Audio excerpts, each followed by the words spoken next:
They say every good deed will be rewarded. But what if your own good deed brings a curse? What if the child you saved was never really a child? This is Whispers of Uche, where every whisper is a window to the unseen. Today's story is not just a whisper, it is a warning.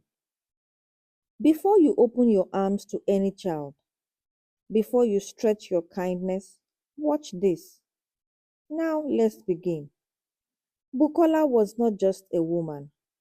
She was a blessing in the community of Ayegbami in Oyo State. She was known for her large heart, quiet strength, and her devotion to the things of God. Though childless after 11 years of marriage, Bukola poured her love into others. She volunteered at the health center. She fed stray dogs. She clothed the orphaned.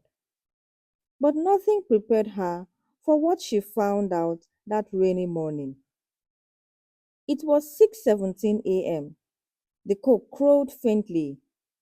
Rain was still pattering when Bukola opened her door to retrieve the prayer oil she left outside. Then she saw it. A basket right in front of her doorstep, covered with a torn Ankara wrapper. She froze. Her heart beat slowly, unsure if it was a trap, a mistake, or something worse. She stepped closer, unwrapped it, and inside was a baby, a dark-eyed, silent baby. No tears, just wide open eyes, staring into hers, not moving, not blinking, as though it had been waiting for her. There was no note, no explanation, just the child. Bukola rushed inside with the basket, calling her husband Deji. Deji, a careful, reserved man, stared at the baby for a long time. "This is a police matter," he said. But Bukola wouldn't hear of it. "If someone left this baby with us, then maybe, just maybe, it is a blessing. A second chance. What if this is what we have been praying for?" Deji's silence was not agreement, but he saw the light in Bukola's eyes. That old light, the one he had missed for years. And so, against better judgment, they took the child in, named her Anjaoluwa, the one who came from the hands of God. At first, things were almost perfect. Anjaoluwa didn't cry. She did not fall sick. She didn't even mess like normal children. Neighbors praised her. Bukola smiled again and Deji softened. But then the shadows started creeping. Bukola began to have dreams, dark forest, whispers in the wind, a baby crawling backward into fire. She would wake up sweating, looking at Anjola's cot, and always, Anjola would be sitting upright, eyes wide open and watching her. At first, Bukola dismissed it, just a bad dream, new motherhood stress. But the house began to feel wrong. Mirrors cracked. Their cat refused to come inside. Bukola's favorite prayer clock began ticking backwards at midnight. Still, she kept loving Anjola until the day she found the drawing. One Thursday afternoon, Bukola was cleaning the living room. She picked up Anjola's sketchbook, a new gift she had just bought for her. On the page was a charcoal drawing. It was a figure, tall, hooded, and horned. Behind it were houses burning, and in front of it, two people kneeling, a man and a woman. They looked like her and Deji. And below the sketch, in disturbing neat letters, "My father is coming." Bukola screamed. Deji came running. She showed him the drawing. They locked the sketchbook away. And for the first time, Deji said it out loud. That child is not ordinary. But by then, it was too late. Desperate, Bukola and Deji went to their pastor. They fasted, they prayed, they poured anointing oil over the girl while she slept. But the more they prayed, the colder the house became. One night, the pastor called them. He said, "This case is spiritual, and it is older than we think. I can no longer help. Take her to the old one." He meant Baba Adetunji, the last spiritualist in the village of Oriki, feared and respected. Reluctantly, they traveled. Baba Adetunji took one look at Anjola and spat. "This is not a child," he said. "This is a vessel." Bukola shook. "A vessel for what?" she asked. Baba bent down, opened a jar of kola nuts, and cast them on the ground. Then he looked up slowly. "For something that has lived for centuries, that wears the skin of the innocent, that enters families through kindness," he whispered, "she is one of the seven."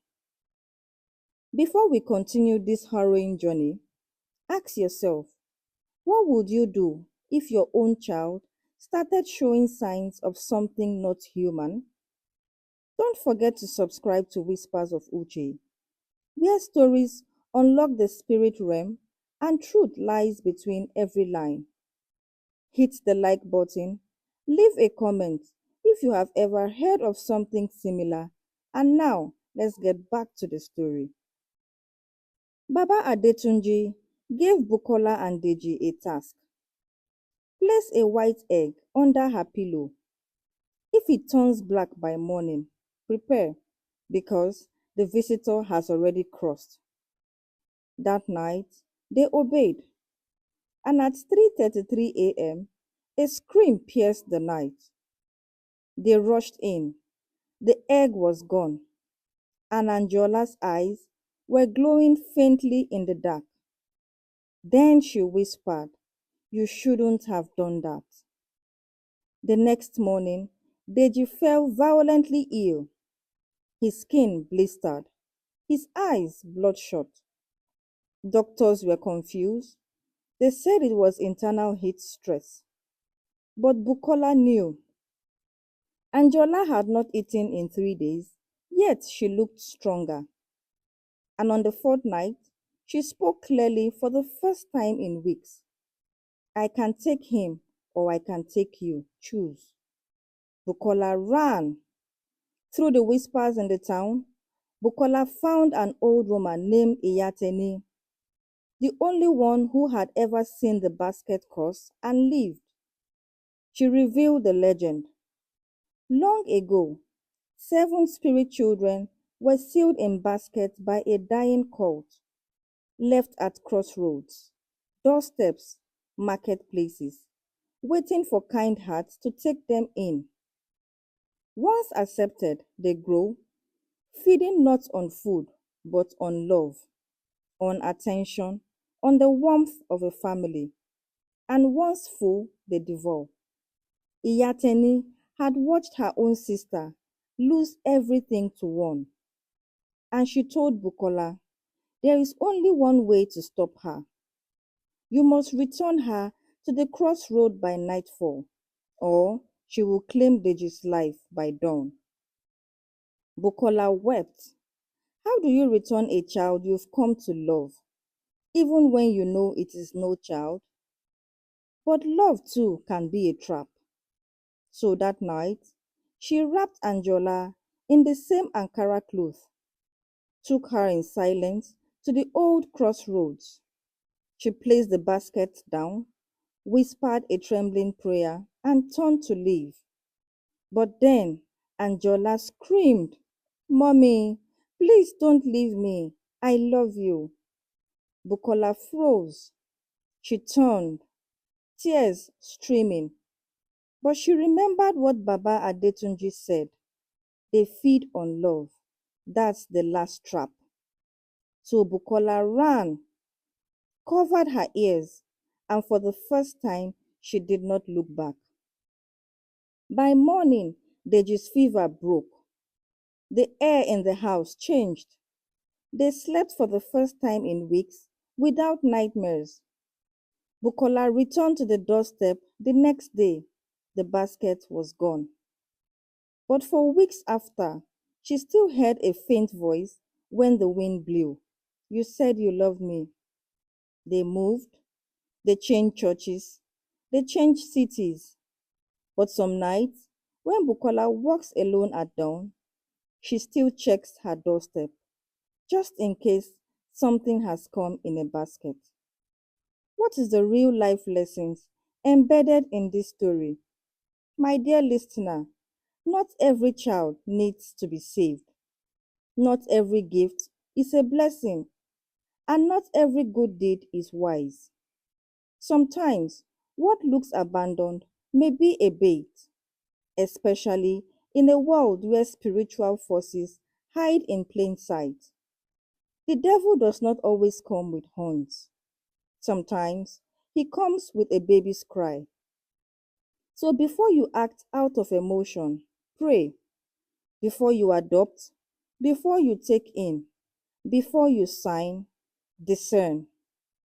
The spirit realm is not far, and the basket may not just be a basket. If this story shocked you, then share it with someone who needs to hear it. Hit subscribe, drop a comment, and tell us, what would you do if you found a baby on your doorstep tonight? This is Whispers of Uche, where every whisper is a window to the unseen. Until the next whisper, stay awake and stay listening.